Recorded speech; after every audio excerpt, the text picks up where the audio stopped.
And so they spent a lot of time uh, basically pleading with the British to knock that shit off, to the point where a letter was at one point sent to the Queen, personally asking her to stop being an asshole. Now, that obviously probably didn't go over very well if she had ever gotten it. She never got it. So, she never said anything about it, and therefore didn't care. Oh, it's 4 cities. Sweet. I thought it was 3. So she didn't care, didn't bother doing anything about it. In the meantime, the Chinese authorities would hunt down. The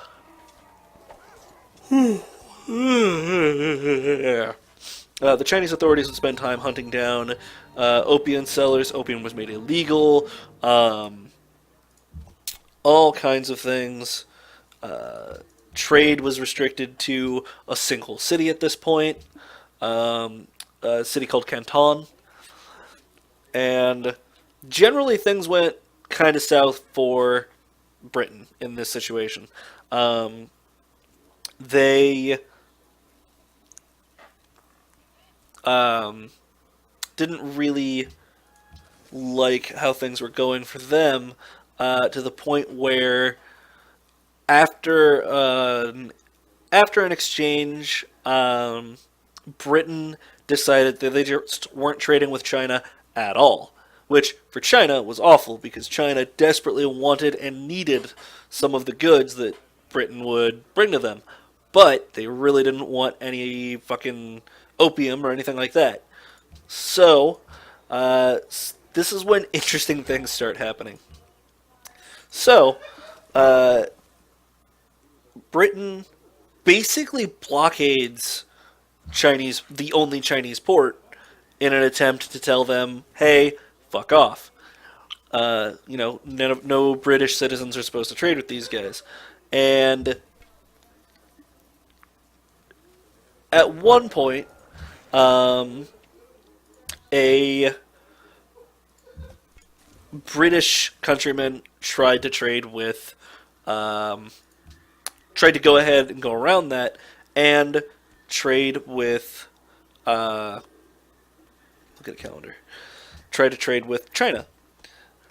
At the blockade, British officials, or British military men, militia, navy, fired on the British ship and fired a warning shot, basically. Hey, you know you're not supposed to be here, knock that shit off. Pretty simple stuff. At which point, the Chinese said, hey, that ship's being attacked, we should go help them. And sent out their ships. Now, British ships were significantly more powerful than their Chinese cousins. Chinese ships were basically just rowboats with guns on them at that point. Um, which, when you don't really have to worry about it, that tends to happen. But that's not a good thing for China at the time anyway. So they send out their ships, and the British mow those ships right the fuck down. They just rip them apart. Um, to the point where one was left, and because the British took mercy on it, that ship got to turn around and go home. Didn't want any more bloodshed. But it basically ended up with another official coming to China to basically stop a war that had already started. Um, and it went pretty okay. From a standpoint of sense of reason. The Chinese got to continue trade with Britain, and got a couple of benefits there for themselves, while Britain got to trade a little bit more extensively, got to build the scout, got to um, get a little got their own small island for British British trade near the border, basically. And pretty much everything just panned out in everybody's favor. It was a generally good trade agreement. Unfortunately, um, the British didn't like the end of the bargain they got, and the let's take that real quick and see what we get. Archery, sweet. The British didn't like the deal that they got, and the Chinese didn't like the deal that they got. So both officials that were sent to negotiate this were fired. Um,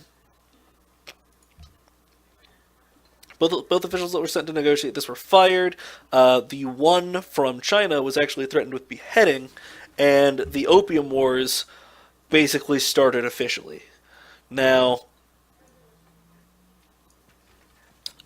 there's not really debate, but at this point, my knowledge of the situation stops a little bit. I did actually study the Opium Wars for a little bit, but because it's not ancient and medieval, I didn't really pay that close of attention, as I tend to do. But the small, crappy island off the coast of China that was supposed to be given to Britain was Hong Kong. Now, at the same time, or after a while, China still gets its hands on Hong Kong, but rather than just using it as their own nation or as their own, port of call for a little while, they go ahead and make it its own kind of area. A British colony, still, but it's its own entity for the most part. Kind of in control of itself, which it was for many, many years until recently, until I want to say the 90s? I think it was the mid 90s. Until then, when the deal that China had with Britain came up, and Britain, with no qualms whatsoever, returned Hong Kong to China. However, because because Hong Kong had been its own nation or its own sort of thing for the longest time, it was very staunchly capitalist. Which, after some time, China wasn't cool with, because China is communist, as is well aware at this point in time.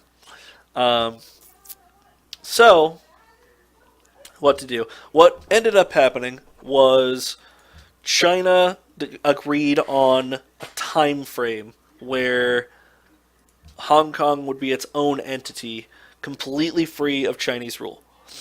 I think that time frame was about 10 to 20 years. So, it's its own entity, completely free of any rule from China for a little while all of this is settled. Then, at the end of this time frame, China would retake control of Hong Kong. The 10 to 20 years are up, as is obvious by the fact that, like I said at the beginning of this, their deal has come up. So, Hong Kong will be reintegrated into China relatively soon, I want to say. I don't know the exact time frame for it, but I can't imagine it will be too much longer. And, yeah.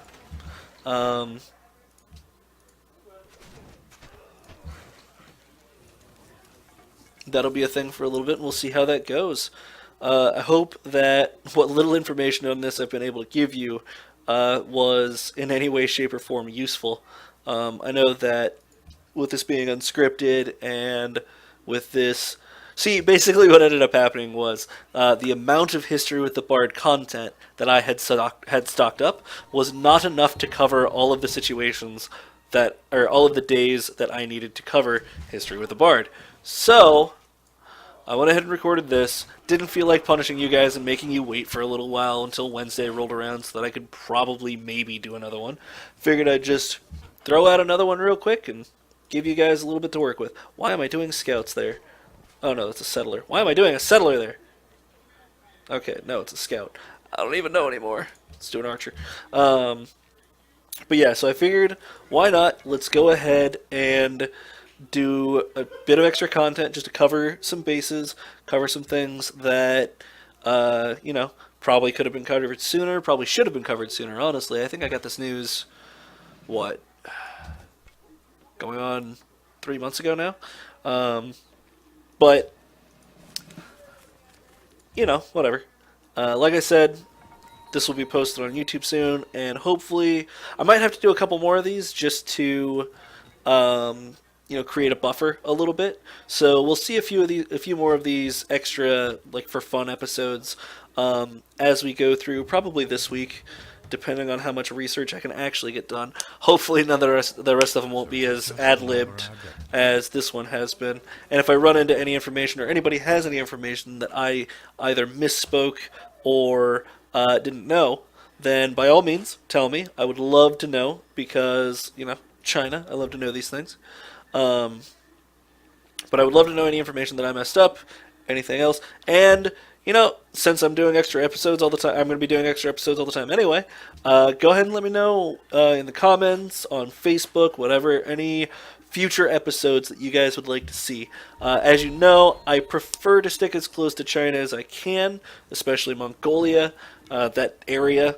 But, you know, I'm more than willing to research just about anything. So, thanks a lot for tuning in, guys. Like, comment, subscribe, yada, yada, yada. And hopefully I'll see you guys soon. Bye-bye now.